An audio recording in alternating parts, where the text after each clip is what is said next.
بسم الله الرحمن الرحيم. ومن أحسن قولا ممن دعا إلى الله وعمل صالحا وقال إنني من المسلمين.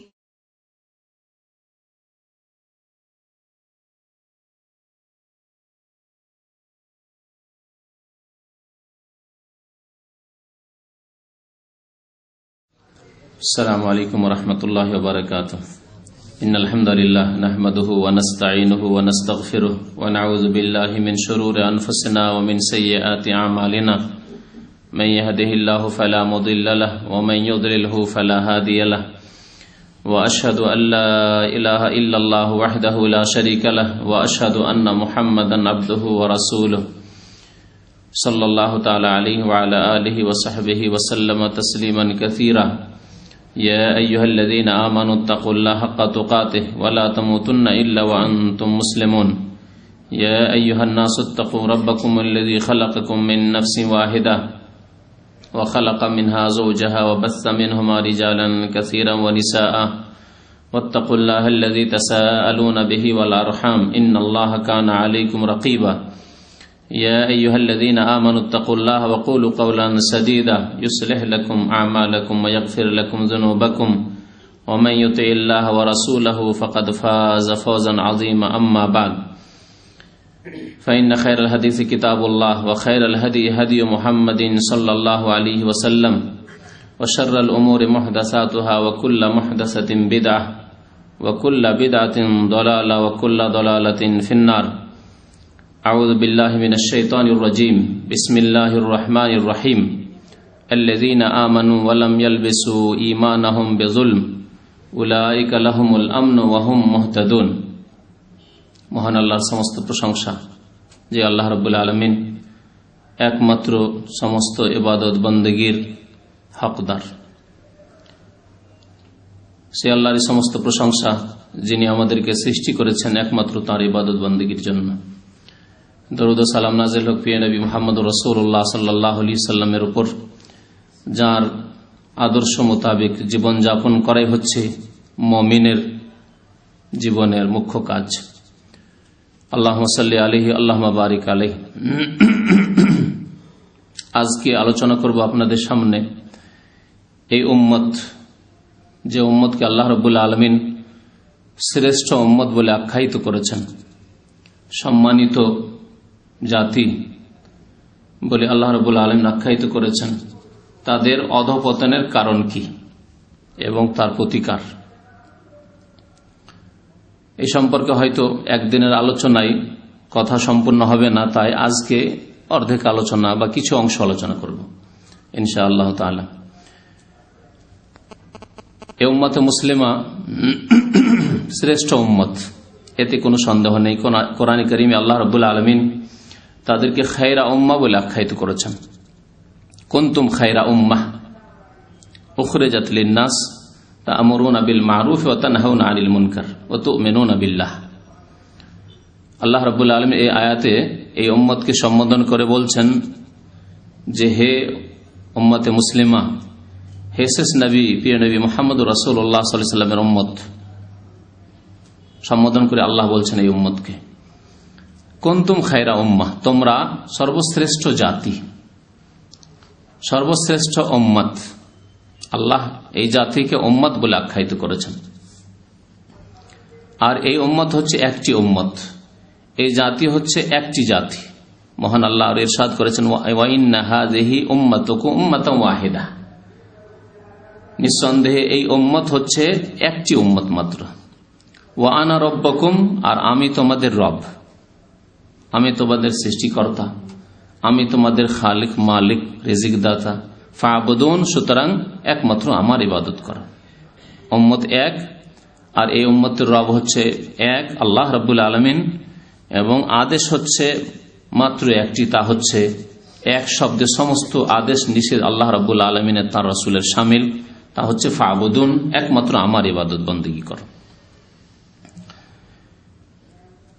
শ্রেষ্ঠ উম্মত বলে আল্লাহ রাব্বুল আখ্যায়িত করেছেন।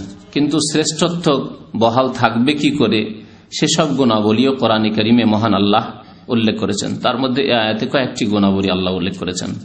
তা'মুরুনা বিল মা'রুফ ওয়া তানহাউনা আনিল মুনকার ওয়া তু'মিনুনা বিল্লাহ, উখরিজাত লিন-নাস, মানুষের উপকারের জন্য তোমাদেরকে পৃথিবীতে নিয়ে আসা হয়েছে, মানুষের কল্যাণের জন্য নিয়ে আসা হয়েছে তোমাদেরকে।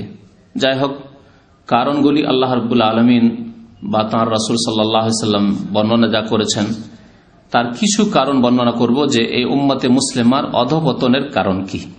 অথচ শ্রেষ্ঠ জাতি অধঃপতনে থাকবে, লাঞ্ছিত থাকবে, পদদলিত থাকবে আর শ্রেষ্ঠ হবে, এটি তার বিপরীত কথা।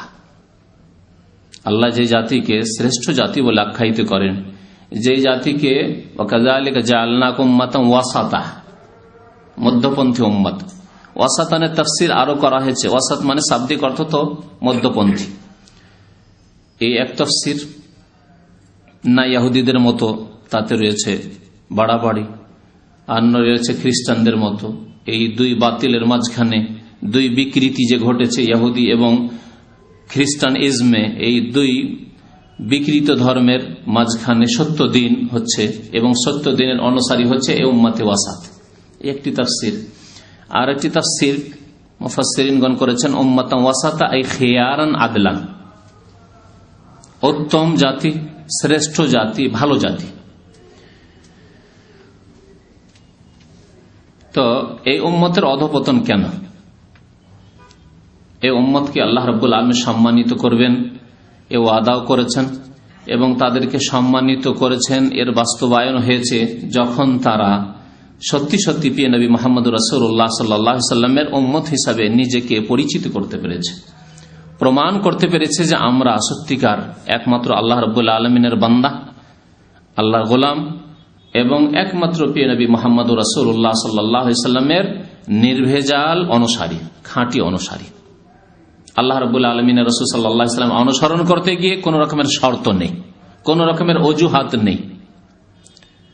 বিনা কোনো শর্তে, বিনা কোনো অজুহাত পেশ করায়, বিনা কোনো দ্বিধাদ্বন্দ্বে যখন প্রিয় নবী সাল্লাল্লাহু আলাইহি সাল্লামের তারা অনুসরণ করেছে এবং একমাত্র আল্লাহ রাব্বুল আলামিনের জন্য ইবাদতকে সুনির্দিষ্ট করেছে, তখন আল্লাহ তাদেরকে সম্মানিত করেছেন, আল্লাহ তার ওয়াদা পূরণ করেছেন। সবচাইতে বড় কারণ হচ্ছে এই উম্মতের অধঃপতনের, তা সবার জানা। অনেকে জেনে তার বাস্তবায়ন করি না, আর অনেকে হয়তো জানার চেষ্টা করি না, আবার অনেকে জানি। তা হচ্ছে এই উম্মতে শিরকের অনুপ্রবেশ। যখনই এই মুসলিম জাতি বিজাতিদের মতো, ইহুদি নাসারা হিন্দুদের মতো, কাফেরদের মতো শিরক করা শুরু করেছে, আকার ধরন ভিন্ন হলেও কাজ একই। কেউ প্রতিমা পুতুল পূজা করে, কেউ ঈসা আলাইহিস সালামকে আল্লাহর পুত্র বলে, কেউ ওজাইরকে আল্লাহর পুত্র বলে, ইহুদি খ্রিস্টান। মুসলিমরা প্রিয় নবী মুহাম্মদুর রাসূলুল্লাহ সাল্লাল্লাহু আলাইহি ওয়াসাল্লামকে আব্দুল্লাহ না বলে নুরুল্লাহ বলতে শুরু করেছে। মুহাম্মদ আল্লাহর নূরের তৈরি। সাদৃশ্যতা দেখুন।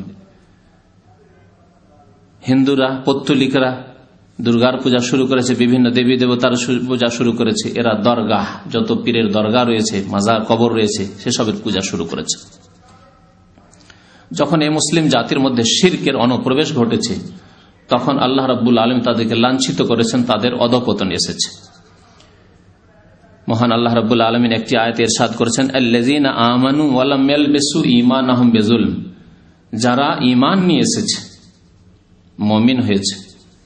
শুধু মুমিন হওয়া যথেষ্ট নয়, ইতিবাচক কথা বলা, তার দাবি করা, তার শুধু স্বীকৃতি দেওয়া যথেষ্ট নয় যতক্ষণ পর্যন্ত নেগেটিভ না থাকবে, নেতিবাচক না থাকবে। ওয়া লাম ইয়ালবিসু ঈমানাহুম বিযুলম, এবং তাদের ঈমানকে জুলমের সাথে সংমিশ্রণ ঘটায়নি, ঈমানকে জুলমের সাথে একাকার করে দেয়নি।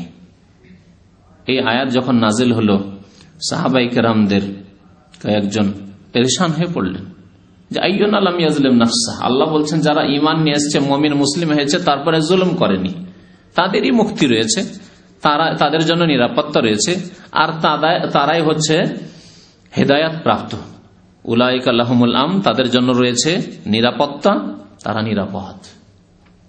নিরাপদ, তারাই সম্মানিত। অধঃপতন থেকে, লাঞ্ছনা থেকে, জিল্লত থেকে, গোলামি থেকে, সমস্ত রকমের দুনিয়া এবং আখেরাতের বালা মুসিবত বিপদ আপদ থেকে নিরাপদ। কে? যেই ব্যক্তি ঈমান নিয়ে আসার পরে জুলমের সংমিশ্রণ ঘটায়নি ঈমানের সাথে। আর ওয়াহুম মুহতাদুন, এরাই হেদায়াত প্রাপ্ত, সঠিক পথ প্রাপ্ত, তারা সঠিক পথের উপর, সিরাতে মুস্তাকিমের উপর তারা রয়েছে। সাহাবারা জিজ্ঞাসা করলেন নবী করিম সাল্লাল্লাহু আলাইহি সাল্লামকে, যে ইয়া রাসূলুল্লাহ, আমাদের সবাই তো জালেম, কারণ জুলম বিভিন্ন প্রকারের। এক হচ্ছে সবচেয়ে বড় জুলম, আর এক হচ্ছে মানুষের জুলম, নিজের উপর জুলম, তা হচ্ছে বিভিন্ন রকমের গুনহার দ্বারা নিজের উপর জুলম করা। আর তৃতীয় প্রকার জুলম হচ্ছে যে একের অন্যের উপর জুলম, অত্যাচার, বান্দার হকের ক্ষেত্রে জুলম। তো আমাদের এমন কি আছে জুলুম করেন না? কখনো হয়তো আমরা অন্যের উপর জুলুম করছি, কখনো বহু সময় আমরা বিভিন্ন রকমের গুনহার কারণে আমরা নিজের নফসের উপর জুলুম করছি। আইয়ুনা লাম ইয়াজলিম নাফসাহ, তাহলে তো আমরা মুক্তি পাবো না, আমরা হিদায়াত পাবো না, গুমরাহ হয়ে যাব, রাস্তাহারা হয়ে যাব। নবী করিম সাল্লাল্লাহু আলাইহি ওয়াসাল্লাম বলেন, আলাম তাসমা কাওলাল আবদিস সালেহ লোকমান, তোমরা কি শোনোনি সৎ বান্দা আল্লাহর লোকমানের কথা? তিনি কি বলেছিলেন? ওয়াইজ ক্বালা লোকমান লিবনিহি ওয়া হুয়া ইয়াইযুহু ইয়া বুনাইয়া। লোকমান হাকিম উপদেশ দিচ্ছেন, ওয়াজ করছেন ছেলেকে, ওয়া হুয়া ইয়াইযুহু ইয়া বুনাইয়া, হে প্রিয় সন্তান, লা তুশরিক বিল্লাহ, আল্লাহর সাথে শিরক করিও না, ইন্নাশ শিরকা লাযুলমুন আযীম। এই আয়াতকে তোমরা শোনোনি? তাহলে বোঝা যাচ্ছে যে এই আয়াতের আল্লাযীনা আমানু ওয়া লাম ইয়ালবিসু ঈমানাহুম বিযুলমিনের আগে লোকমান হাকিমের যে বাণী, সূরা লোকমানের আয়াতগুলি নাযিল হয়েছে, তোমরা কি তা শোনোনি? সেখানে আল্লাহ রাব্বুল আলামিন জুলম বলেছেন। হ্যাঁ, কোন গুনাহকে? ইন্নাশ শিরকা লাযুলমুন আযীম, নিশ্চয় শিরক হচ্ছে সবচেয়ে বড় জুলম। তো যারা জুলমের সংমিশ্রণ ঘটায় না, অর্থাৎ ঈমানের সাথে শিরকের সংমিশ্রণ নেই, ঈমানের মধ্যে শিরকের ভেজাল ঢোকায় না, ঈমান খালিস ঈমান আল্লাহ রাব্বুল আলামিনের প্রতি, আল্লাহর প্রতি বিশ্বাস অন্তর থেকে, জবান থেকে, কাজে কর্মের দ্বারা, এই ঈমানে কোন রকমের শিরকের গন্ধ পর্যন্ত নেই। ছোট শিরক হোক, বড় শিরক হোক, গোপনীয় শিরক, শিরকে খাফি হোক, প্রকাশ্য শিরক হোক, জালি শিরক হোক, কোন রকমের শিরক তাদের আকীদা আমলে নেই। তারাই নিরাপদ এবং তারাই হেদায়েত প্রাপ্ত। সবচাইতে বড় অধঃপতনের কারণ এই উম্মতের হচ্ছে শিরক। স্বর্ণযুগ বলা হয় মুসলিমদের, এই উম্মতে মুসলিমার, সাহাবায়ে কেরামদের যুগকে, তাবেঈনদের যুগ, তাবেঈনদের যুগ। এই তিনটি যুগে শিরকের গন্ধ তো দূরের কথা, শিরক যে মুসলিম জাতিতে প্রবেশ করলো তার যে কারণ, তা হচ্ছে সুফিজম। সুফিজম হচ্ছে মুসলিম জাতির মধ্যে শিরকের অনুপ্রবেশের মুখ্য কারণ। পীর মুরিদির ব্যবসা, তাসাউফ, এ হচ্ছে মুখ্য কারণ। যে কোনো সুফি মারা গেছে, পীর মারা গেছে, তার কবর পাকা হয়েছে, পাকা হওয়ার পরে অতি সম্মান, অতি ভক্তি শুরু হয়েছে, তা চাদর চড়ানো হয়েছে, তারপরে তাতে নজর নিয়াজ, ফাতিহা খানি শুরু হয়েছে, সেজদা করা শুরু হয়েছে, ফরিয়াদ করা শুরু হয়েছে। যতদিন পর্যন্ত মুসলিম জাতিতে সুফিজম ঢুকেনি, এটি হচ্ছে শিরকের যেহেতু মূল কারণ মুসলিম জাতিতে শিরক ঢোকার, ততদিন পর্যন্ত মুসলিম জাতির মধ্যে শিরক ছিল না, শিরক থেকে পাক ছিল এই উম্মত।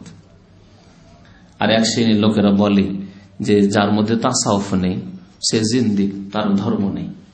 কোন ধর্ম তাহলে? এই ধর্ম হচ্ছে খিচড়ি ধর্ম। কারণ এই সুফিজমের ধর্মই তৈরি হয়েছে কয়েকটি খিচড়ি নিয়ে, কিছু অগ্নি পূজকদের কাছ থেকে, কিছু হিন্দুদের কাছ থেকে, কিছু বৌদ্ধদের কাছ থেকে, কিছু খ্রিস্টানদের কাছ থেকে, কেউ ইহুদিদের কাছ থেকে, আর ওপরের লেবাস আল খাল্লা জুব্বাটা হচ্ছে মুসলমানদের।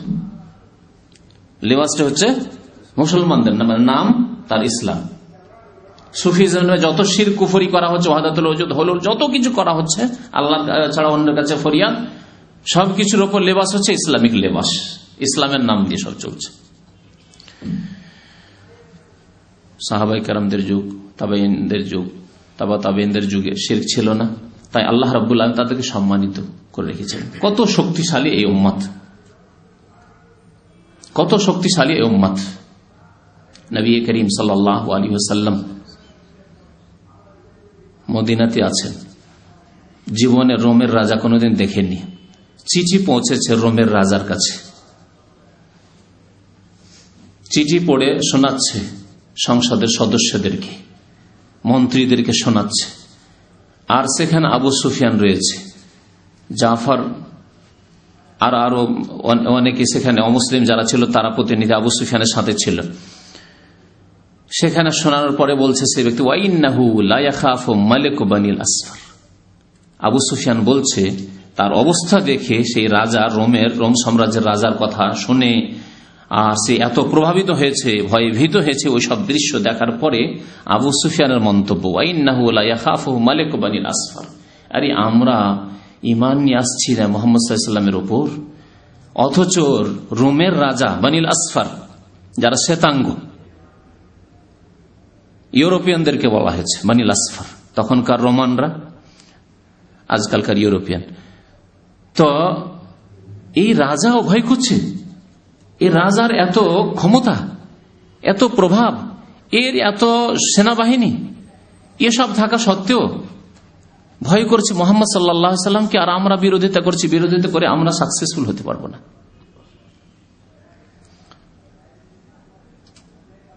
ওমর রাদিয়াল্লাহু তাআলা আনহু জামানা দেখেন, আবু বকর সিদ্দিক রাদিয়াল্লাহু তাআলা জামানা, কোন বাতিল শক্তি মাথা চাড়া দিয়েছে তাদের মাথাকে ভেঙে দেওয়া হয়েছে। যাকাত অস্বীকার করার এক বাতিল শক্তি মাথা চাড়া দিয়েছে, মাথা ভেঙে দেওয়া হয়েছে খলিফা রাশিদ আবু বকর সিদ্দিক রাদিয়াল্লাহু তাআলা আনহুর জামানায়। মিথ্যুক নবুয়তি দাবি করলো ইয়ামামার মুসাইলামা কাজ্জাব, তাদেরকে ভালো করে শিক্ষা দেওয়া হইল। ওমর রাদিয়াল্লাহু তাআলা আনহুর জামানায় ইসলাম পৌঁছে গেল বাইতুল মুকাদ্দাসে। কাফেরদের গোয়েন্দা আসছে মদিনায় যে এমন কে মুসলমানদের রাজা, মুসলমানদের বাদশাহ, যার ভয়ে এত আমাদের নেতারা কম্পমান, আর আমাদের সেনাবাহিনী তাদের সামনে দাঁড়াতে পারছে না, কে দেখে আসা হোক। অথচ তিনি শুয়ে আছেন কোথায়? মাঠে খেজুর গাছের তলায় শুয়ে আছেন। তো আল্লাহ রাব্বুল আলামিন তার ওয়াদা পূরণ করে দিয়েছেন, তার ওয়াদা পূরণ করে দিয়েছেন। সূরা নূরে আল্লাহ রাব্বুল আলামিন ওয়াদা করেছেন মুসলিম উম্মতের সাথে, ওয়াদাল্লাহুল্লাযীনা আমানু মিনকুম ওয়া আমিলুস সালিহাত। আল্লাহ ওয়াদা করেছেন, কার সাথে ওয়াদা করেছেন? আল্লাযীনা আমানু মিনকুম, ওই সব মুমিনদের সাথে যারা ঈমান নিয়ে এসেছে, আর ওয়া আমিলুস সালিহাত যারা সৎকর্ম করেছে, ঈমান এবং সৎকর্ম তাদের। আজকের অধিকাংশ মুসলিমদের মতো নয়, যাদের জাতিগত ধর্ম হচ্ছে ইসলাম, নামে মাত্র মুসলিম, কাজে কর্মে আচার আচরণে ইবাদত বন্দেগীতে তাদের ইসলামের কোনো প্রমাণ নেই। প্রথম প্রমাণ ইসলামের হচ্ছে নামাজ, তাই নেই এমন নয়। ওয়া আমিলুস সালিহাত, ঈমানের পরে যারা সৎকর্মশীল, তাদের সাথে আল্লাহ ওয়াদা করেছেন, ইন্নাল্লাহা লা ইউখলিফুল মিয়াদ। আল্লাহ রাব্বুল আলামিন ওয়াদার বাস্তবায়নকারী, আল্লাহর ওয়াদায় কোন রকমের ত্রুটি নেই, আল্লাহর ওয়াদা সত্য। কি ওয়াদা করেছেন? লা ইস্তাখলিফান্নাহুম ফিল আরদ, পৃথিবীতে আল্লাহ রাব্বুল আলামিন খেলাফত দান করবেন। যে খেলাফতের জন্য অনেকে অনেক রকমের চেষ্টা চালাচ্ছে।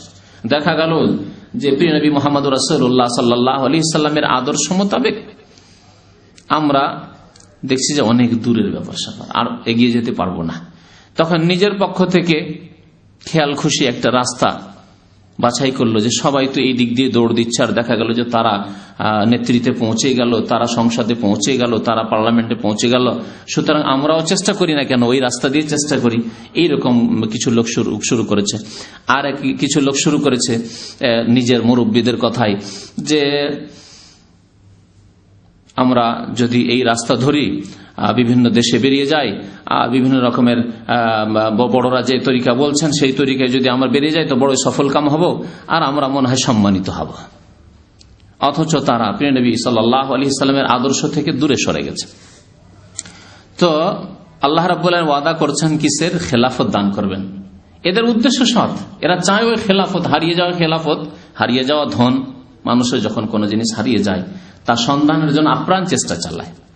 আপনার কোনো মূল্যবান বস্তু যদি হারিয়ে যায় তো সেসব সন্ধানের জন্য আপ্রাণ চেষ্টা চালিয়ে থাকেন।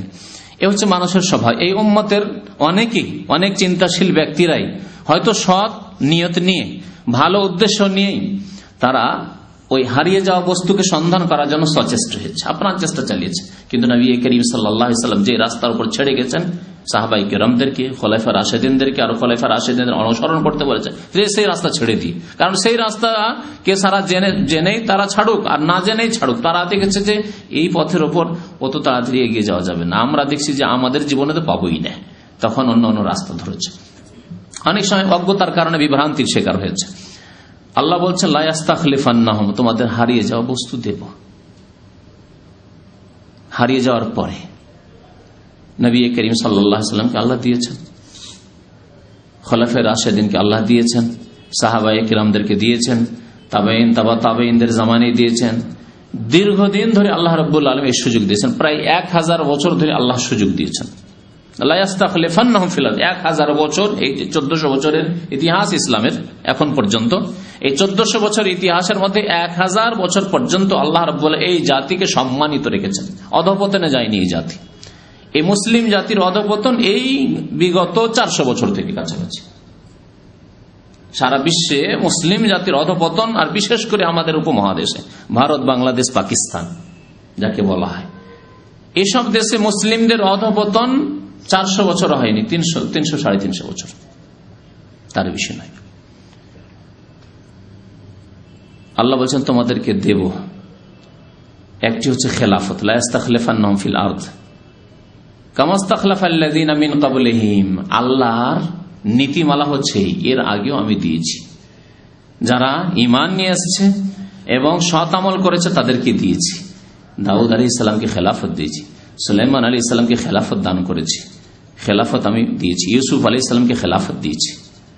কামা ইস্তাখলাফাল্লাযীনা মিন ক্বাবলিহিম ওয়া লা ইউমাক্কিনান্না লাহুম দীনাহুমুল্লাযী ইরতাদা লাহুম। আল্লাহ এই আয়াতে 3টি ওয়াদা করেছেন। একটি হচ্ছে খেলাফতের ওয়াদা, কারণ মানুষ যখন খেলাফত, নেতৃত্ব পায়, ক্ষমতা পায়, তখন সম্মানের জীবন যাপন করতে পারে। আর যদি তা না থাকে, তা হারিয়ে ফেলে, তখন অধঃপতনের জীবন, লাঞ্ছনার জীবন যাপন করে। মুসলিম উম্মার অবস্থা তাই। খেলাফত হয়ে গেল। দ্বিতীয় ওয়াদা আল্লাহ হচ্ছে ওয়ালা ইউমাক্কিনান্না লাহুম দীনাহুম, তাদের দ্বীনকে আল্লাহ শক্তিশালী করবেন।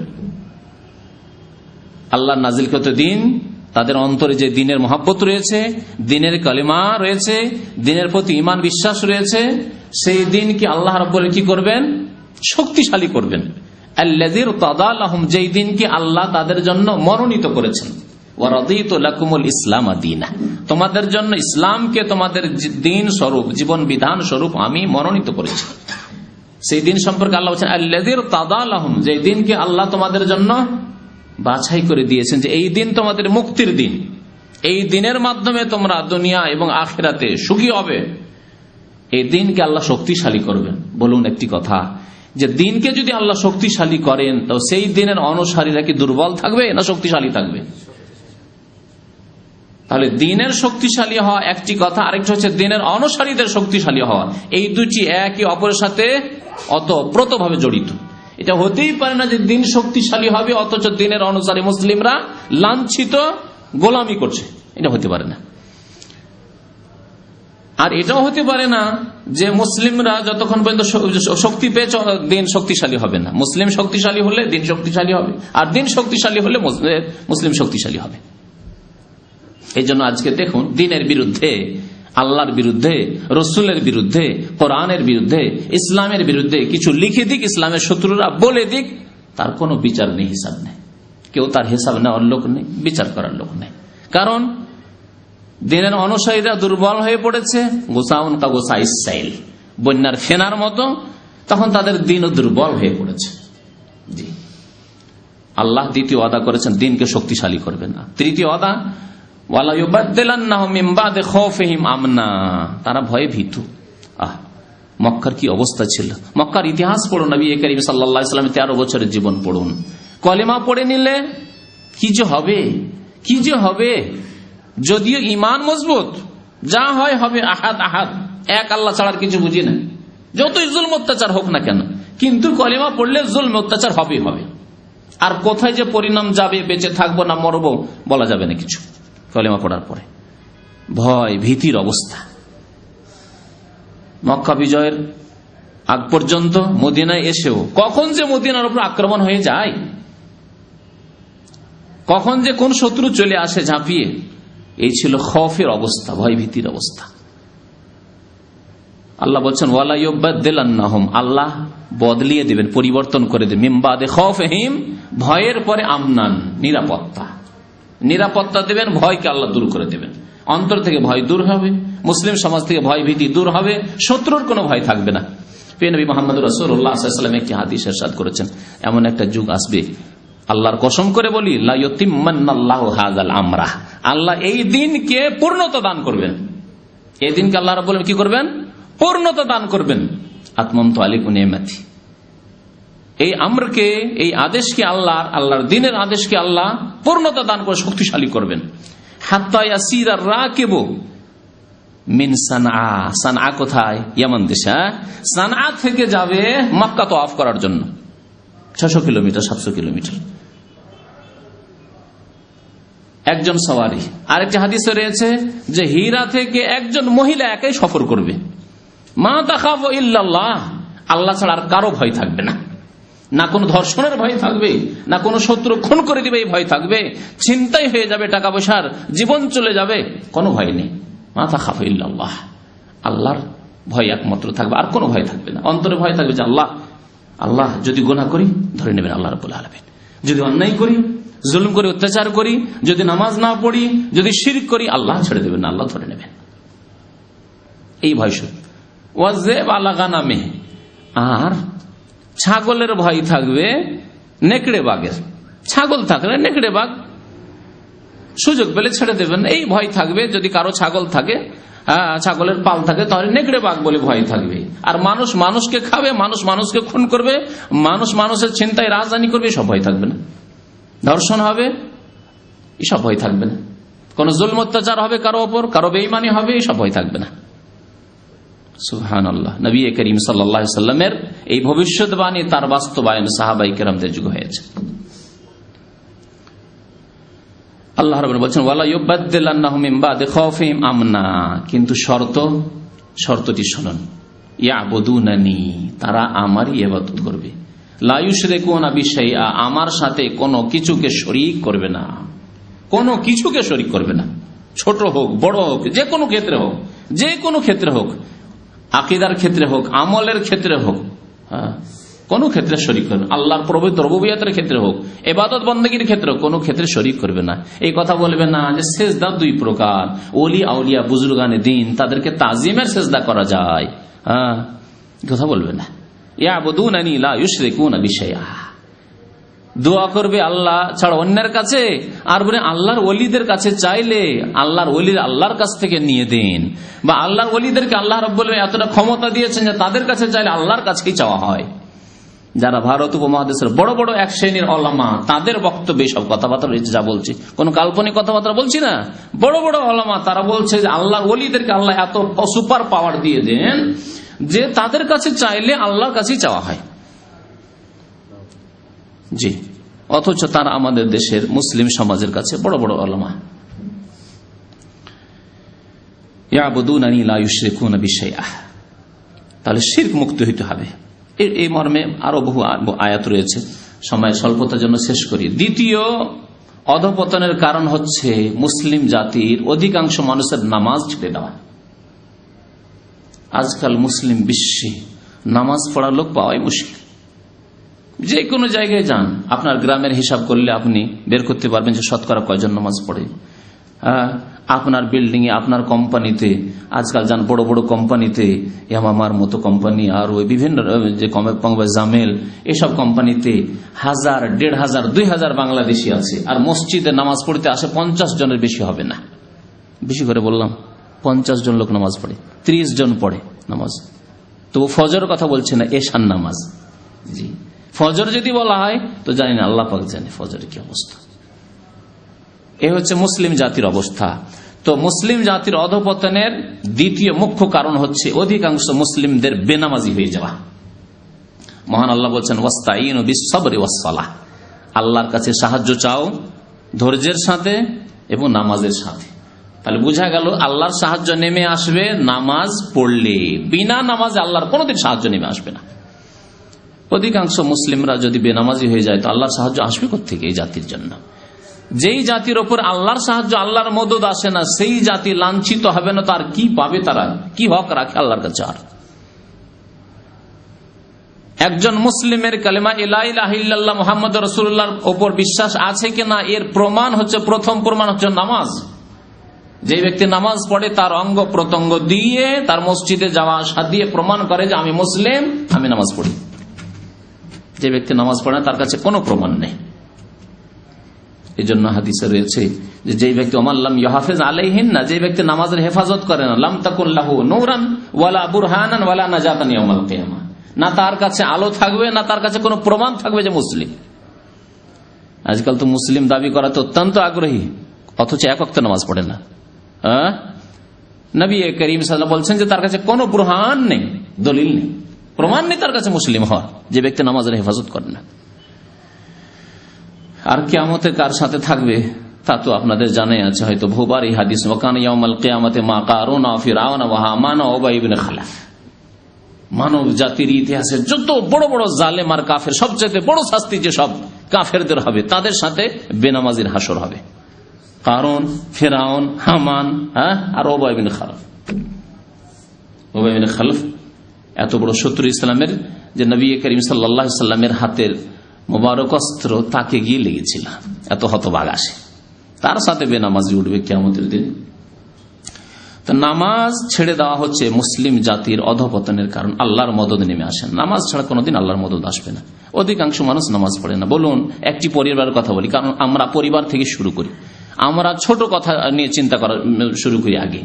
আমাদের পরিবারে যদি বাবার 5টি ছেলে থাকে বা 5 ভাই আপনারা থাকেন, 5 ভাইয়ের 1 ভাই নামাজ পড়ছেন, হয়তো অনেক সময় 1 ভাইও নামাজ পড়েন না, বা বাবা নামাজ পড়ে 5 ভাইয়ের কেউ নামাজ পড়েন না, ওই বুড়ি নামাজ পড়ে তার বউরা কেউ নামাজ পড়ে না, মেয়েরা কেউ নামাজ পড়ে না, পর্দা করে না।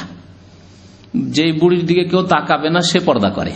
আর যেসব যুবতী বউরা রয়েছে, মেয়েরা রয়েছে, যারা ফিতনার কারণ মুসলিম যুবকদের জন্য, তারা পর্দা করে না, তাদের পেট পিঠ খোলা। এই যদি অবস্থা হয়, যদি বেনামাজি একটা বাড়িতে 5 জনের মধ্যে 7 জনের মধ্যে 1 জন নামাজ পড়ে, বাকি কেউ নামাজ না পড়ে, তাহলে তাদের উপর আল্লাহ সাহায্য কি করে নেমে আসবে? তারা কেন লাঞ্ছিত হবে না? সেই দেশের মানুষ কেন লাঞ্ছিত হবে না? মহান আল্লাহ আরো বলে ফাওয়াইলুল লিল মুসাল্লিন। ওয়াইল একটি জাহান্নামের উপত্যকার নাম বলা হয়েছে, ওয়াদির নাম, আর ওয়াইল মানে ধ্বংস। এটি হচ্ছে সবচাইতে সহি তাফসীর, যে ওয়াইল মানে ধ্বংস, ব্যাপক অর্থ তাহলে তাতে থাকবে। ওইসব নামাজিদের জন্য ওয়াইল ধ্বংস, অধঃপতন, ওইসব নামাজিদের জন্য অধঃপতন। তাহলে যারা একেবারে বেনামাজি, চিন্তা করে নেন তাহলে তাদের সম্পর্কে কি বলবেন বলেন? আল্লাযীনা হুম আন সালাতিহিম সাহুন, যারা নামাজ পড়ে কিন্তু মাঝে মাঝে,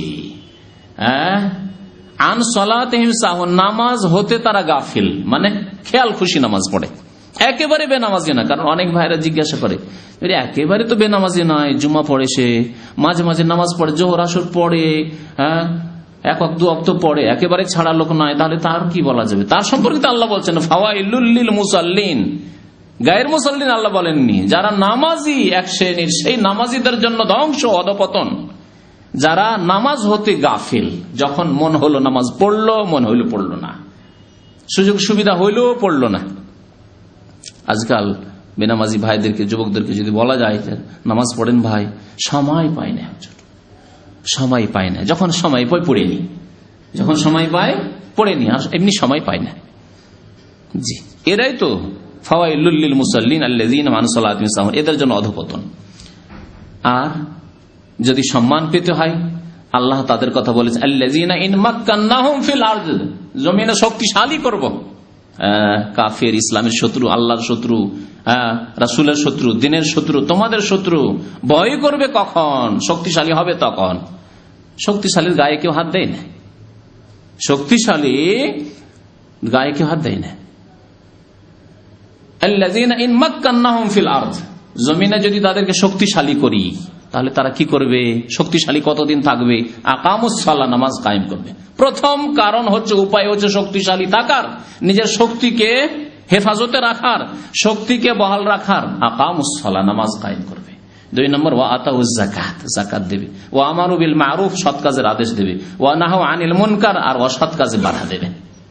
এই গুণগুলি যদি থাকে তাহলে উম্মত শক্তিশালী হবে, আর না হলে অধঃপতনে যাবে। তৃতীয় কারণ হচ্ছে নবী করিম সাল্লাল্লাহু আলাইহি ওয়াসাল্লামের সুন্নতের রাস্তা ছেড়ে দিয়ে বিদআতের পথ বাছাই করা, সুন্নত ছেড়ে দিয়ে বিদআতকে গ্রহণ করা। আজকে অধিকাংশ মুসলিম বিশ্বের মানুষ যেদিকে সংখ্যাগরিষ্ঠ লোক সেখানে, সেদিকে এতগুলি লোকেরা বুঝে না, এত বড় বড় আলেমরা বুঝে না, আমাদের দেশে আলেমরা নেই, তারা বুঝে না। এগুলি হচ্ছে দলিল মুসলিম সমাজের। গোটা বাংলাদেশে এগুলি হইল, এসব হচ্ছে, প্রতি বছর হচ্ছে। তারা কি না বুঝেই করছে? তাদের মধ্যে আলেম ওলামা নেই? এগুলি হলো তাদের কথাবার্তা। সুন্নতের রাস্তা ত্যাগ করা এবং বিদআতের রাস্তা অবলম্বন করা, এ হচ্ছে অধঃপতনের কারণ এই উম্মতের জীবনের বহু ক্ষেত্রে।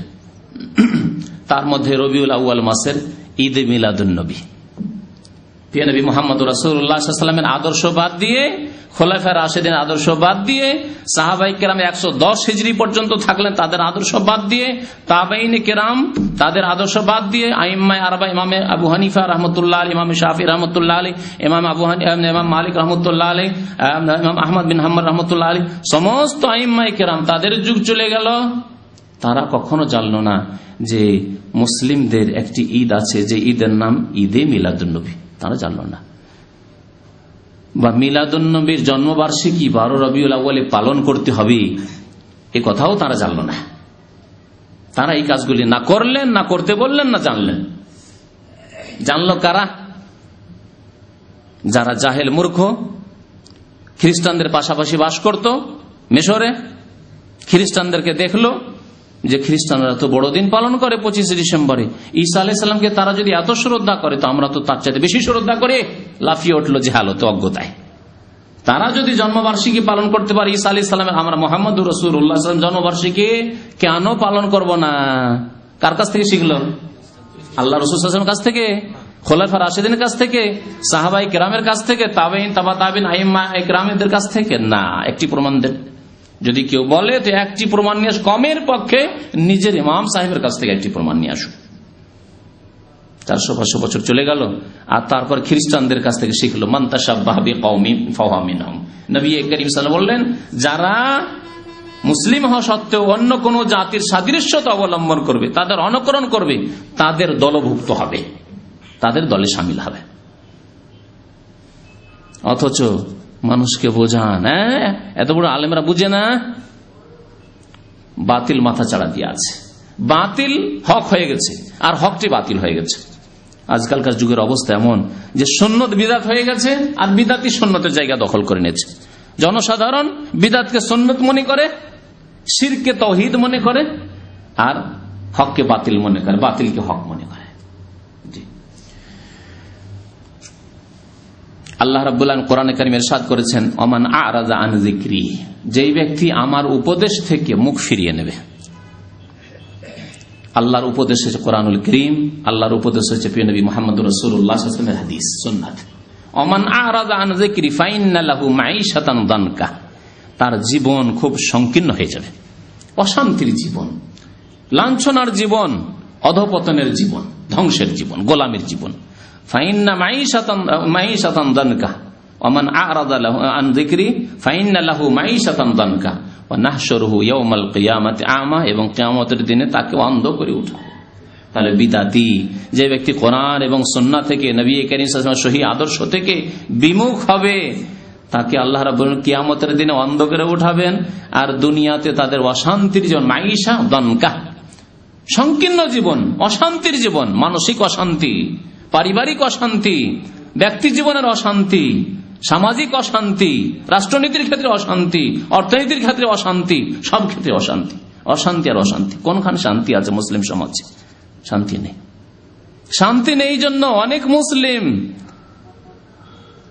পালিয়ে যাচ্ছে মুসলিম দেশ ছেড়ে অমুসলিম দেশে, আর বলছে ওখানেই শান্তি বেশি। কোন শান্তি খুঁজছে দেখুন। হ্যাঁ, নিজের দেশে কোরআন এবং হাদিস দিয়ে শান্তি প্রতিষ্ঠা করা তৌফিক হচ্ছে না, তখন দুনিয়ার শান্তিতে ধোঁকা খেয়ে যাচ্ছে যে ওই সব দেশে গেলে একটু নিরাপত্তার সাথে থাকবো, ওই দেশে গেলে একটু ছেলেমেয়েরা ভালো লেখাপড়া করবে, আর ওই দেশে গেলে সুযোগ সুবিধা পাবো, বেশি ডলার আর পাউন্ডস ইনকাম করতে পারবো, এইসব চিন্তাধারা। নিজের দেশে, নিজের সমাজে, নিজের পরিবারে শান্তি প্রতিষ্ঠা করতে তারা পারছে না, কারণ তারা আল্লাহর উপদেশ থেকে বিমুখ হয়েছে। ওমান আ'রাদা আন যিকরি ফাইন্না লাহু মাঈশাতান দানকা। প্রিয় নবী মুহাম্মদ রাসূলুল্লাহ সাল্লাল্লাহু আলাইহি সাল্লামের আবু দাউদের একটি হাদিস রয়েছে, একদিন বক্তব্য করলেন, বক্তব্যের মতো বক্তব্য করলেন, মাউইযাতান বালিগা। সাহাবারা বলছেন যে অত্যন্ত অর্থপূর্ণ বক্তব্য করলেন নবী করিম সাল্লাল্লাহু আলাইহি সাল্লাম। কথা অল্প, নবী সাল্লাল্লাহু আলাইহি সাল্লামের সব কথাই কথা অল্প আর তার অর্থ ভাব অত্যন্ত বেশি। এমন বক্তব্য করলেন যাতে সবাই কেঁদে ফেলল, আর অন্তর আমাদের মোমের মতো নরম হয়ে গেল। ওয়াজিলাত মিনহাল কুলুব, ভয়ে কম্পিত হলো অন্তর। জারাফাত মিনহাল উয়ুন, আর সে ওয়াজ বক্তব্য শোনার পরে চোখ দিয়ে সবার অশ্রু প্রবাহিত হলো। তারপরে নবী করিম সাল্লাল্লাহু আলাইহি ওয়াসাল্লাম কে আমরা ওসিয়তের কথা বললাম, ওসিয়ত করলেন আমাদেরকে, উপদেশ দিলেন, উসিকুম বিতাকওয়াল্লাহি আযজা ওয়া জাল্লা, তোমাদেরকে আল্লাহকে ভয় করতে বলছি, তোমাদেরকে উপদেশ দিচ্ছি যে আল্লাহকে তোমরা ভয় করবে। ওয়াসসামা ওয়াত তাআ, এবং নেতাদের আনুগত্য করবে। ওয়াইন তাআম্মার আলাইকুম আবদুন, যদিও তোমাদের নেতা গোলাম হোক না কেন, কৃতদাস হোক না কেন। ফাইন্নাহু মান ইয়াইশ বাদি মিনকুম ফাসায়ারা ইখতিলাফান কাসীরা, কারণ আমার পরে যারা বেঁচে থাকবে বা পরবর্তীকালে যারা আসবে তারা দেখবে মুসলিম সমাজে বহু ইখতিলাফ, নানা ভাষা, নানা মত, মতের অভাব নেই, এত মতানৈক্য দেখবে, ইখতিলাফ দেখবে। তখন সমাধান কি? ফাআলাইকুম বিসুন্নতি, তখন তোমরা যদি সম্মানিত হতে চাও, তোমরা ধ্বংস থেকে বাঁচতে চাও, আমার আদর্শকে, সুন্নতকে মজবুত করে ধারণ করবে। ওয়াসুন্নাতিল খুলাফায়ে রাশিদিন আল মাহদিন মিন বাদি, আমার পরে হেদায়েত প্রাপ্ত যে খুলাফায়ে রাশিদিনরা রয়েছেন, খুলাফায়ে আরবা, তাদের আদর্শকে মজবুত করে ধারণ করবে। তাই খুলাফায়ে রাশিদিনদের সুন্নত আদর্শকে মজবুত করে ধারণ করতে বলা হয়েছে। আব্দু আলাইহি বিন নামাজিজি ওয়া ইয়াকু মুহদাসাতিল উমুর, আর তোমরা নিজেকে নতুন নতুন ধর্মের নামে কাজ থেকে বাঁচাবে, ধর্মের নামে নতুন নতুন কাজ থেকে নিজেকে বাঁচিয়ে রাখবে। ফাইন্না কুল্লা বিদআতিন দালালা, কারণ প্রত্যেকে বিদআত হচ্ছে গুমরাহি। আল্লাহর নবী কি বলছেন? কুল্লা বিদআতিন দালালা। আর আমাদের দেশের বড় বড় আলেমদের কাছে শুনবেন যে বিদআত ভাই দুই প্রকার, এটি যদিও হাদিস কোরআনের নেই, তো এটি হচ্ছে বিদআতে হাসানা, এটি হচ্ছে কি বিদআতে হাসানা। মিলাদুন নবী যদিও নেই, তো এটি হচ্ছে কি বিদআতে হাসানা। শবে বরাতে হালুয়া রুটি খাওয়া যদিও হাদিসে নেই, তো এটি হচ্ছে বিদাতে হাসানা, গরিব গরুবাকে খাওয়াচ্ছে, বিদাতে হাসানা। এই যে কোরআন খানি করে বক্সাচ্ছি, যা 40 করছি বা 3 দিনে 10 দিনে যা করছি, এগুলো হচ্ছে সব বিদাতে হাসানা। মুসলিম জাতির যে জাতি যে বিদাত করে তা হলো হাসানা, তা তাদের নিকটে ভালো, কারণ সেগুলিকে ভালো মনে করে তারা শুরু করেছে, তাদের নিকটে হাসানা। কিন্তু আল্লাহর নিকটে কি হাসানা আছে বিদাত? রাসূলুল্লাহ সাল্লাল্লাহু আলাইহি ওয়াসাল্লামের নিকটে কি কোনো বিদাতে হাসানা ছিল যে ধর্মের নামে নতুন কাজ তোমরা শুরু করবে আর তোমরা ভালো লেবেল লাগিয়ে দিবে? আছে? যদি থাকতো তো নবী করিম সাল্লাল্লাহু আলাইহি ওয়াসাল্লাম এই কথা বলতেন, ফাইন্না কুল্লা বিদআতিন দালালাহ, জেনে রেখো যে প্রত্যেক বিদআত হচ্ছে গুমরাহির কারণ। আব্দুল্লাহ বিন আব্বাস রাদিয়াল্লাহু তাআলা আনহুমা বলছেন, ইউশিকু আন তানজিলা আলাইকুম হিজারাতুম মিনাস সামা, আমার আশঙ্কা, আমাকে ভয় লাগছে। সাহাবায়ে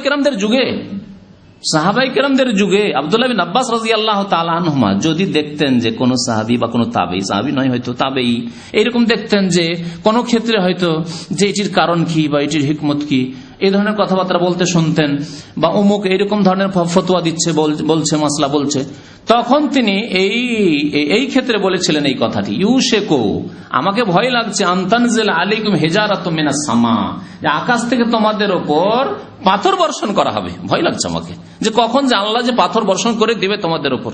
অথচ শ্রেষ্ঠ যুগে, স্বর্ণ যুগের কথা, বহু সাহাবায়ে কেরাম বেঁচে রয়েছেন তখন, তাবেঈনদের যুগ, সাহাবায়ে কেরামদের শেষ যুগ। আকুল লাকুম কালা রাসূলুল্লাহ সাল্লাল্লাহু আলাইহি ওয়াসাল্লাম, তোমাদেরকে বলছি যে আল্লাহ রাসূল সাল্লাল্লাহু আলাইহি ওয়াসাল্লাম বলেছেন, ওয়া তাকুলুনা, তোমরা বলছো যে কালা ফুলান না ফুলান অমুক বলেছে। আল্লাহ রসুলের কথা বলছি, নবীর হাদিসের কথা বলছি, নবীর সুন্নতের কথা বলছি, আর সেখানে পেশ করবে যে অমুক বলেছেন, অমুক বলেছেন, চলবে? আজকে করি নাকি আমরা? আমাদের এক শ্রেণীর আলেমরা করে না যে আমাদের এটা মজহাবে নেই। সহিহ বুখারী শরীফের হাদিস, তাকে নাকচ করে দিয়ে আমাদের মজহাবে নেই। মজহাবের দলিল কি ভাই? বলছে ওই এতে আছে, তাহাবিতে আছে, না হয় মুয়াত্তা মালিকে আছে, আর না হইলে কিয়াসের জন্য অনেক জায়গায়। শুধু দলিলের কথা, দলিল যদি সহিহ হাদিস থাকতো তবু তো খানিকটা ছিল। অনেক জায়গায় সহিহ হাদিসকে এই জন্যই ছাড়া হয়েছে যে বলছে এটি স্পষ্ট কিয়াসের খেলাফ, তো কিয়াসকে মানতে হবে। কোরআন এবং হাদিসকে বাদ দিয়ে কিয়াস মানা বিপজ্জনক কিয়াস, বিপজ্জনক কিয়াস। এক শ্রেণীর উলামায়ে কেরামরা কিয়াস থেকে সতর্ক করার জন্য বলেছেন আউয়ালু মান কাসা ইবলিস, বাতিল কিয়াস প্রথম ইবলিস কিন্তু করেছিল, মানে যুক্তি পেশ করেছিল। আল্লাহ আপনি বলছেন যে এই আদমকে সিজদা করো, আদমকে আমি কি করে সিজদা করতে পারি? আপনি দেখুন তো আদম উত্তম না আমি উত্তম? আদম মাটির থেকে তৈরি, আর আমি আগুন থেকে তৈরি। আগুনকে পারে মাটি? আগুনকে পারে মাটি? কখনো পারতে পারে না। হ্যাঁ, তাহলে আবার মাটিকে কেমন আমি সিজদা করব? হচ্ছে ফাসেদ কিয়াস, বাতিল কিয়াস। এই ক্ষেত্রে সতর্ক করা হয়েছে। কোরআন এবং হাদিস থাকতে যদি কেউ কিয়াস করে তাহলে বাতিল কিয়াস। আর কোরআন এবং হাদিস যেখানে নেই, আর কোরআন এবং হাদিসে একটি মাসলা, এমন মাসলা আছে যে মাসলার মতোই মাসলা, আর একটি মাসলা আছে যে মাসলার ক্ষেত্রে হুকুম স্পষ্ট নেই, সেই মাসলার হুকুমকে নিতে হবে তখন কোরআন এবং হাদিস থেকে। আল্লাহ রাব্বুল আলামিন সতর্ক করেছেন নবী করিম সাল্লাল্লাহু আলাইহি সাল্লামের যারা বিরোধী, সুন্নত ছেড়ে দেয়, সুন্নত বিরোধী কাজ করে, তাদেরকে সতর্ক করে বলেছেন ফালিয়াহযারিল্লাযীনা ইউখালিফুনা আন আমরিহি আন তুসিবাহুম ফিতনাহ, সাবধান যেন থাকে ওই সব লোকেরা যারা রাসূলুল্লাহ সাল্লাল্লাহু আলাইহি সাল্লামের আদেশের বিরোধিতা করে, মুখালেফাত করে। ইউখালিফুনা আন আমরে, নবীর যারা বিরোধিতা করে তারা যেন সাবধান হয়ে যায়, সতর্ক হয়ে যায়। কি থেকে? আন তুসিবাহুম ফিতনাহ, তাদের উপর ফিতনা আপতিত হতে পারে, ফিতনা আসতে পারে। নবী করিম সাল্লাল্লাহু আলাইহি সাল্লাম এই ফিতনার তাফসীর করেছেন। ফিতনা মানে দুনিয়ার আযাব। কারণ আরেকটি আযাবের কথা আল্লাহ বলেছেন আও ইউসিবাহুম আযাবুন আলীম, অথবা তাদের উপর যন্ত্রণাদায়ক আযাব আসবে, কঠোর শাস্তি আসতে পারে। তো আযাবুন আলীম হচ্ছে আখিরাতে মরার পরে, আর ফিতনা হচ্ছে দুনিয়ায়। ফিতনা হচ্ছে ইমানের ফিতনা, ফিতনা হচ্ছে পারিবারিক ফিতনা, ফিতনা হচ্ছে আপনার সামাজিক ফিতনা, ফিতনা হচ্ছে আপনার হালাল হারামের ফিতনা, রুজি হালাল না পেয়ে হারাম খেতে শুরু করলো আর ইমান গেল। বিভিন্ন রকমের ফিতনা। ফিতনা হচ্ছে বিপদ আপদ, বিভিন্ন বালা মুসিবতের ফিতনা। ফিতনা হচ্ছে রোগের ফিতনা, দৈহিক ফিতনা, বহু রকমের দুনিয়ার ফিতনা রয়েছে। যারা নবী করিম সাল্লাল্লাহু আলাইহি ওয়াসাল্লামের বিরোধিতা করে তাদেরকে সতর্ক হওয়া উচিত, ফিতনা থেকে, আল্লাহর পক্ষ থেকে ফিতনা আসতে পারে। নবী করিম সাল্লাল্লাহু আলাইহি ওয়াসাল্লামের জামানায় উহুদের যুদ্ধে একটি কথা শুধু তারা, তাও ইজতিহাদ করে, সরাসরি বিরোধিতা তারা করেননি, ইজতিহাদ করে, যে আরে কাফেররা তো এখন পলাতক, সব পালিয়ে গেছে, অনেক দূর চলে গেছে, এখন আমরা 50 জন শুধু বসেই থেকে গেলাম, সবাই জিহাদ করলো, নেকি নিল, আমরা শুধু এখানে পাহারা দিতেই থেকে গেলাম, নেমে যায় না, এখন আর বসে থেকে কি করব? তাদের আমির যিনি রয়েছেন তিনি বলছেন না, খবরদার আমি নামবো না, কিন্তু তোমরা দেখো আমার কথা শোনো, না হলে আমি কিন্তু নামবো না। তিনি শহীদ হয়ে গেলেন কিন্তু ওখান থেকে নামলেন না। অন্যান্য সাহাবীরা নিজের ইজতিহাদ করলেন যে নবী সাল্লাল্লাহু আলাইহি ওয়াসাল্লামের আদেশটি ছিল যে যতক্ষণ পর্যন্ত যুদ্ধ চলছে, এখন তো যুদ্ধ শেষের দিকে, নেমে পড়ে, যেমনই নেমে পড়েছেন নবী সাল্লাল্লাহু আলাইহি ওয়াসাল্লামের বিরোধিতা হয়েছে। উদ্দেশ্য বিরোধিতার ছিল না, কিন্তু বিরোধিতা হয়েছে। কি হলো? পেছন দিক থেকে খালিদ বিন ওয়ালিদ, আবু সুফিয়ান তখন কুফরের অবস্থায় তারা ছিল, পেছন দিক থেকে এসে ঘিরে ফেলল। পেছন দিক থেকে হঠাৎ করে অতর্কিত হামলা, আক্রমণ, আর সামনের দিক থেকে আক্রমণ, কোন দিকে সামলাবে? 70 জন, সাথে সাথে কিছুক্ষণের মধ্যে 70 জন সাহাবায়ে কেরাম শহীদ হয়ে গেলেন। দুনিয়ার ফিতনার এই একটি দৃশ্য।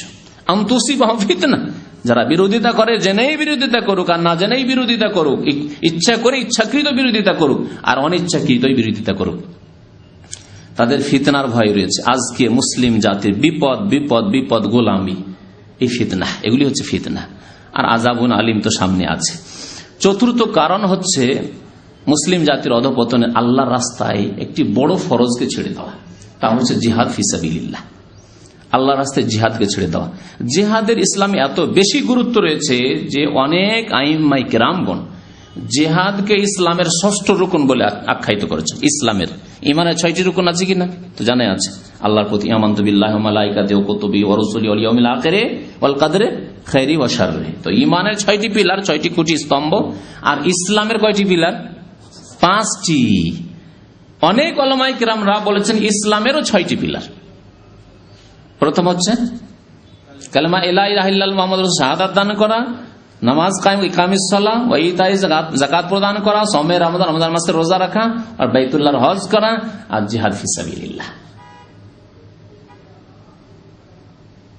কারণ নবী করিম সাল্লাল্লাহু আলাইহি সাল্লাম বড়ই তাগিদ করেছেন জিহাদের জন্য। নবী করিম সাল্লাল্লাহু আলাইহি সাল্লাম একটি হাদিসে বলেছেন, যেই ব্যক্তি জিহাদ করলো না, মাল্লাম ইয়াগজু, যে আল্লাহর রাস্তায় জিহাদ করলো না, ওয়ালাম ইউহাদ্দিস নাফসাহু বিল গাজওয়ি, আর কোনদিন জিহাদের চিন্তাও আসলো না যে আল্লাহ যদি সুযোগ সুবিধা কোনদিন দেই, মৌকা চান্স দেই, তো আমি জিহাদ করবো আল্লাহর রাস্তায়, এই মন মানসিকতাই তৈরি হলো না, এই মেজাজ তৈরি হলো না, মগজে এই কথা আসলো না, কোনদিন এই চিন্তাও করলো না, আর এই আশা আকাঙ্ক্ষাও রাখলো না আল্লাহ কোনদিন সুযোগ দান করো, এই আশা আকাঙ্ক্ষাও রাখলো না, কোনদিন জীবন কল্পনাতে আসলো না জিহাদের কথা। আর যদি কারো আসে তো জিহাদের অপব্যাখ্যা, জিহাদ মানে আন্দোলন, জিহাদ মানে মিছিল, হ্যাঁ, ইনকিলাব জিন্দাবাদ, নারে তাকবীর, আল্লাহু আকবার, ওরা মিছিল করছে আমরাও মিছিল করি, তাই না? জিহাদ মানে ধর্মঘাট করা, এগুলি হচ্ছে পশ্চিমা জিহাদ, বুঝছেন না? ধর্মঘাট করা আর দেশের এত কোটি কোটি টাকা লস করা, একটা দিন যদি ব্যবসা বাণিজ্য বন্ধ থাকে তো কি লস হয় তা তো বুঝতে পারছেন। আর জিহাদ মানে হচ্ছে ভোট দেওয়া, ইলেকশনে অংশ নেওয়া, হ্যাঁ, এসব হচ্ছে জিহাদ এক শ্রেণীর লোকদের। আর এক শ্রেণীর লোকদের জিহাদ হচ্ছে সবচেয়ে বড় জিহাদ, নফসের জিহাদ। এটি জিহাদ অবশ্যই জিহাদ, কিন্তু এটি বড় জিহাদ। আর আল্লাহর রাস্তায় যারা রক্ত দিয়েছে তারা নাকি ছোট জিহাদ করেছে। হামজা রাদিয়াল্লাহু তাআলা ছোট জিহাদ করেছেন, সাইয়্যিদুশ শাহাদা। সাহাবায়ে কেরামরা সব ছোট জিহাদ করেছেন, নবী করিম সাল্লাল্লাহু আলাইহি ওয়াসাল্লাম দাঁত ভেঙেছেন ছোট জিহাদে গিয়ে, আর এরা সব বড় জিহাদ করছে। জি, এই হচ্ছে অবস্থা, ইসলাম বুঝার অবস্থা এই। তো যারা আল্লাহর রাস্তায় জিহাদ ছেড়ে দেবে তাদের অধঃপতন নেমে আসবে। কারণ জিহাদ না থাকলে একটি দেশে যদি সবকিছু থাকে আর প্রতিরক্ষা মন্ত্রণালয় না থাকে, সবকিছু আছে, বিদেশ মন্ত্রণালয় আছে, আর গৃহ মন্ত্রণালয় আছে, সব আছে, আর ধন সম্পদের অভাব নেই, আর পেট্রোল আছে, ডলার আছে, এই আছে সেই আছে, আর আপনার খাদ্যদ্রব্যের অভাব নেই, কিছুর অভাব নেই, কিন্তু সেনাবাহিনী নেই, সে দেশের অবস্থা কি হতে পারে? মুসলিম জাতির যদি জিহাদ না থাকে, কিন্তু জিহাদ করবে কে, এটি হচ্ছে প্রশ্ন। জিহাদ আমি আপনি জিহাদের নেতৃত্বে বেরিয়ে যাব, আর দিয়ে কাফের জালেমদের কাছে, ফাসেকদের কাছে লিস্টেড যে সন্ত্রাসী ধরো এদেরকে, না, এর নাম জিহাদ নয়, এর নাম জিহাদ নয়। অবশ্যই জিহাদকে বুঝতে হবে, জিহাদ করা ফরজ দায়িত্ব নেতাদের। নেতাদের মধ্যে যদি নামাজি না থাকে, রোজাই না থাকে, হজ না থাকে, যাকাত না থাকে, আর থাকলেও দু চারটি মাঝে মাঝে হজ করাটা খুব সহজ ব্যাপার, কারণ হজ করতে আসলে তো স্পেশাল গেস্ট আর মেহমান, মাশাআল্লাহ, তো এগুলি তো হইতে পারে, উমরা, তো এগুলো তো অসুবিধা নেই। তো কথা হচ্ছে যদি নামাজই না থাকে, যাকাত না থাকে, এসব যদি না থাকে, পর্দাই না থাকে, তাহলে তাদের দ্বারা জিহাদি কি হবে? তো কথা হচ্ছে যে জিহাদ ফি সাবিলিল্লাহ যদি না থাকে মুসলিম জাতিতে, তাহলে সেই জাতি লাঞ্ছিত হবেই হবে, কারণ তাদের কাছে কোনো ক্ষমতা নেই। হ্যাঁ, তাদের কাছে কোনো ক্ষমতা নেই। নবী করিম সাল্লাল্লাহু আলাইহি ওয়াসাল্লাম কোরআনে কারিমে জিহাদের বহু আয়াত রয়েছে। জিহাদ সম্পর্কে যদি পড়তে হয় সূরা আনফালের তাফসীর পড়বেন, সূরা আনফালের তাফসীর পড়বেন যে কেন জিহাদ। জিহাদ হচ্ছে শান্তি প্রতিষ্ঠার উপায়। জিহাদ মানে অশান্তি নয়, জিহাদ মানে শান্তি প্রতিষ্ঠার উপায়। আপনার অ্যাপেন্ডিক্স হয়েছে, পেটে ব্যথা, থাকতে পারছেন না, আপনার ব্যথা কমানোর একমাত্র উপায় হচ্ছে হসপিটালে গিয়ে পয়সা ঢেলে এসে কি করা, অপারেশন করা, কেটে ফেলা, পেটকে কাটা, আর তারপরে আপনার যা কেটে ফেলতে হয় কেটে ফেলা, এই হচ্ছে আপনার হচ্ছে শান্তির উপায়। ঠিক তেমনি জিহাদ ফি সাবিলিল্লাহ পৃথিবীতে শান্তি প্রতিষ্ঠার উপায়। যারা শান্তিকে বিঘ্নিত করে, যারা শান্তি প্রতিষ্ঠিত হতে দেয় না, যারা আল্লাহ রাব্বুল আলামিনের ইবাদত বন্দেগী স্বাধীনভাবে করতে বাধা সৃষ্টি করে, আল্লাহর কালিমা উচ্চারণ করতে বাধা সৃষ্টি করে, আল্লাহর দিন পালন করতে বাধা সৃষ্টি করে, তাদের ক্ষেত্রে জিহাদ ফি সাবিলিল্লাহ। নবী করিম সাল্লাল্লাহু আলাইহি ওয়াসাল্লাম এই ক্ষেত্রে একটি হাদিসে বলেছেন, মুসনাদ আহমদ, আবু দাউদে রয়েছে হাদিসটি, ইযা তাবায়াতুম বিল ঈনা, তোমরা যখন ব্যবসায় মেতে উঠবে। ঈনা বিশেষ রকমের ব্যবসা, এমন এক ব্যবসা যা সুদী ব্যবসা, যাতে রয়েছে সুদ আর প্রতারণা, ধোঁকার ব্যবসা। মানুষ যখন বেশি বেশি ব্যবসা বাণিজ্যতে মেতে উঠে, তখন আর হালাল হারাম দেখছি যে আর লোভ সামলানো যায় না। এত হালাল হারাম করতে গেলে এই লোকটি হালাল হারাম দেখে না, তো এর দেখা যায় দিনে 100 রিয়াল ইনকাম। আর আমি যদি হালাল হারাম করে 25 টাকাও তো পকেটে আসে না, তার কতদিন লোভ সামলাবো? তখন মানুষ হালাল হারাম সব খেতে শুরু করে। নবী করিম সাল্লাল্লাহু আলাইহি ওয়াসাল্লাম বলেছেন ইনা ব্যবসার কথা, যেই ব্যবসাতে রয়েছে সুদের সংমিশ্রণ। এইরকম ব্যবসা যখন হালাল হারামের ব্যবসা শুরু করবে, ওয়া আখালতুম আযনাবাল বাকারি, আর তোমরা গরুর লেজ ধরা শুরু করবে, মানে চাষি হয়ে পড়বে, পাকা চাষি, জমি ছাড়া আর কিছু বুঝো না, চাষাবাদ করা ছাড়া আর ফসল নিয়ে আসা ছাড়া আর কিছুই বুঝো না, আর কোনো খোঁজ খবর নেই, না দিন শিক্ষা, না দিনের ছেলে মেয়েদেরকে তালিম দেওয়া। ছেলে মেয়ে একটু বড় হলে এই মাঠে যাও, চাষের জমিতে যাও। আর যারা ব্যবসায়ী, যা দোকানে বস, পড়াশোনা নেই, ইসলাম সম্পর্কে শিক্ষা নেই, কোনো জ্ঞান নেই, যা ব্যবসা করে। ইযা তাবায়াতুম বিল আইনা ওয়া আখালতুম আযনাবাল বাকার ওয়া তারাকতুমুল জিহাদা ফি সাবিলিল্লাহ, আর আল্লাহর রাস্তায় তোমরা জিহাদ করা ছেড়ে দেবে, তখন সাল্লাল্লাহু আলাইকুম যুল্লান, আল্লাহ তোমাদের উপর লাঞ্ছনাকে চাপিয়ে দেবেন, অপদস্থ করবেন আল্লাহ তোমাদেরকে। সাল্লাল্লাহু আলাইকুম যুল্লান লা ইয়ানজিউ হাত্তা তারজিউ ইলা দীনিকুম, অতক্ষণ পর্যন্ত আল্লাহ তোমাদের লাঞ্ছনা আর ভৎসনা গোলামিকে দূর করবেন না, যতক্ষণ পর্যন্ত তোমরা তোমাদের দিনের দিকে ফিরে না আসবে। দিনের দিকে ফিরে আসা মানে দিনের বিভিন্ন বিধি বিধান ফরজ আদায় করার সাথে সাথে আল্লাহ রাস্তায় জিহাদের প্রস্তুতি নেওয়া। আর এই দায়িত্ব হচ্ছে রাষ্ট্রনেতাদের। আল্লাহ যেন তাদেরকে তৌফিক দান করেন, বলুন আমিন। পঞ্চম কারণ হচ্ছে ইসলামী আইনের বাস্তবায়ন না করা। মুসলিম জাতির অধপতনের মুখ্য কারণ একটি, আজকের যুগে ইসলামী আইনের বাস্তবায়ন না করা। কতটি মুসলিম দেশ আছে পৃথিবীতে? হ্যাঁ, ইঞ্জিনিয়ার সাহেব বলেন, মুসলিম দেশ কতটি পৃথিবীতে? হ্যাঁ, না 56-57টি দেশ আছে, কম আর বেশি হোক, মানে 60-এর কাছাকাছি দেশ আছে।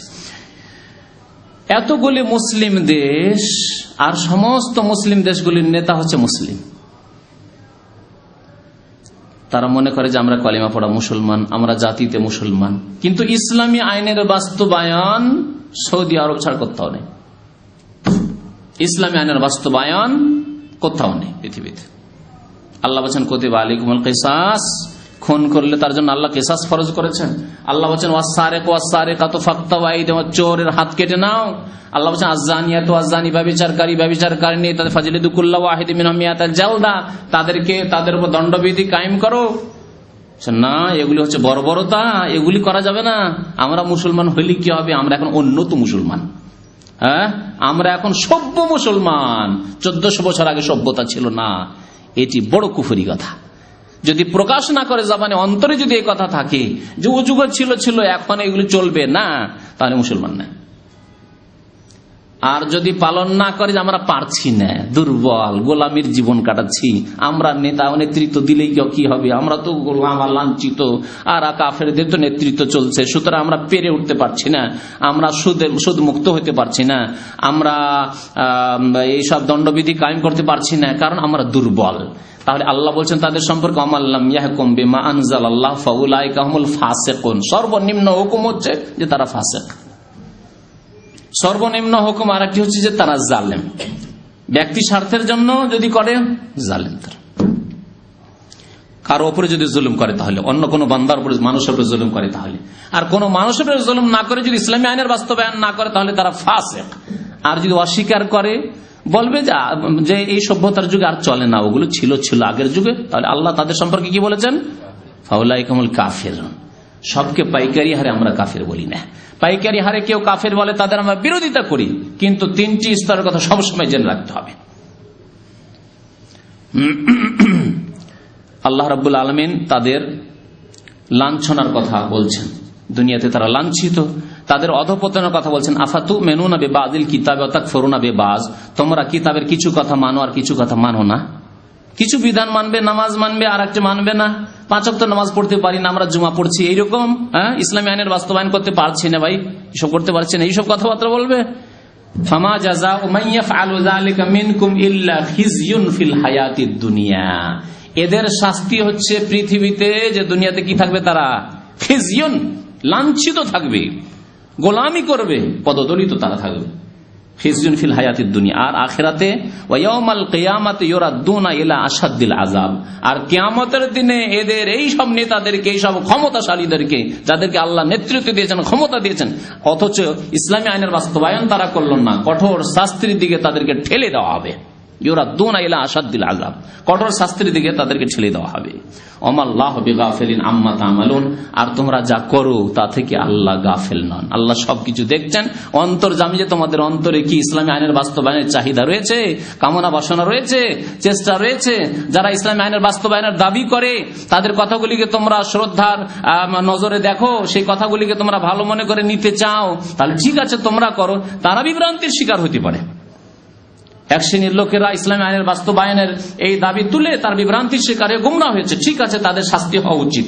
কিন্তু তোমাদের অন্তরে যদি সততা থাকে যে ইসলামী আইনের বাস্তবায়ন আমরা করব, তো ভালো উপদেশটি নিয়ে নাও তাদের কাছ থেকে, আর তোমাদের এই ফরজ দায়িত্ব তোমরা পালন করো। তোমাদেরকে তো তারা স্মরণ করিয়ে দিয়েছে।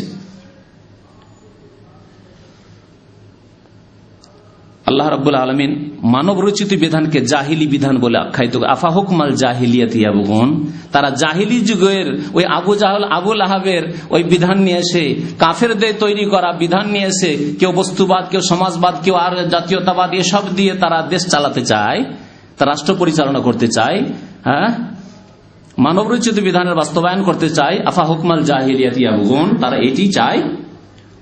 ওমান আহসানু মিনাল্লাহি হুকমান লিকাউমিন ইউকিনুন, আল্লাহর চাইতে ভালো বিধান আর কে দিতে পারে? আল্লাহর চাইতে ভালো জীবন বিধান আর কে নাজিল করতে পারে? ওমান আহসানু মিনাল্লাহি হুকমান, আল্লাহর ফয়সালার চাইতে ভালো ফয়সালা কার হতে পারে? লিকাউমিন ইউকিনুন, কিন্তু সেই জাতির জন্য যেই জাতির ইয়াকিন আছে, বিশ্বাস আছে। আল্লাহর প্রতি যদি বিশ্বাস থাকতো, আল্লাহর আইনের প্রতি বিশ্বাস থাকতো, আল্লাহ নাজিলকৃত বিধানের প্রতি বিশ্বাস থাকতো, কোরআনী শাসনের প্রতি বিশ্বাস থাকতো, তাহলে সত্যি তারা এর জন্য সচেষ্ট হতো। আল্লাহ যেন আমাদেরকে নেক আমলের তৌফিক দান করেন। এই 5টি কারণ বর্ণনা করলাম মুসলিম জাতির অধঃপতনের। আল্লাহ যেন আমাদেরকে সেই সব অধঃপতনের কারণ থেকে বেঁচে থাকার তৌফিক যেন দান করেন। আল্লাহ আমাদেরকে তার প্রতিকারের যেন তৌফিক দান করেন। আল্লাহ রাব্বুল আলামিন আমাদেরকে জীবনের সমস্ত ক্ষেত্রে উন্নতি সাধনের যেন তৌফিক দান করেন। আল্লাহ আমাদেরকে নেক আমলের তৌফিক দান করেন। আল্লাহ আমাদের অতীতের গুনাহ খাতা মাফ করে দেন। আমাদের নেতাদেরকে, মালিকদেরকে, যাদেরকে আল্লাহ ক্ষমতা দিয়েছেন, তাদেরকে আল্লাহ যেন সম্মতি দান করেন। তাদেরকে যেন ইসলামী আইনের বাস্তবায়নের তৌফিক যেন দান করেন। আল্লাহ রাব্বুল আলামিন যারা বিভ্রান্ত হয়েছে তাদের বিভ্রান্তি যেন দূর করে দেন, তাদেরকে যেন হিদায়াত দান করেন। আমাদেরকে প্রিয় নবী মুহাম্মদ রাসূলুল্লাহ সাল্লাল্লাহু আলাইহি ওয়াসাল্লামের সুন্নাত মোতাবেক চলার যেন তৌফিক দান করেন। বিদআত থেকে, শিরক থেকে আল্লাহ রাব্বুল আলামিন আমাদের সমাজকে যেন বাঁচিয়ে রাখেন। আমিন। সাল্লাল্লাহু আলা নবিয়িনা মুহাম্মদ ওয়া আলা আলিহি ওয়া সাহবিহি আজমাইন।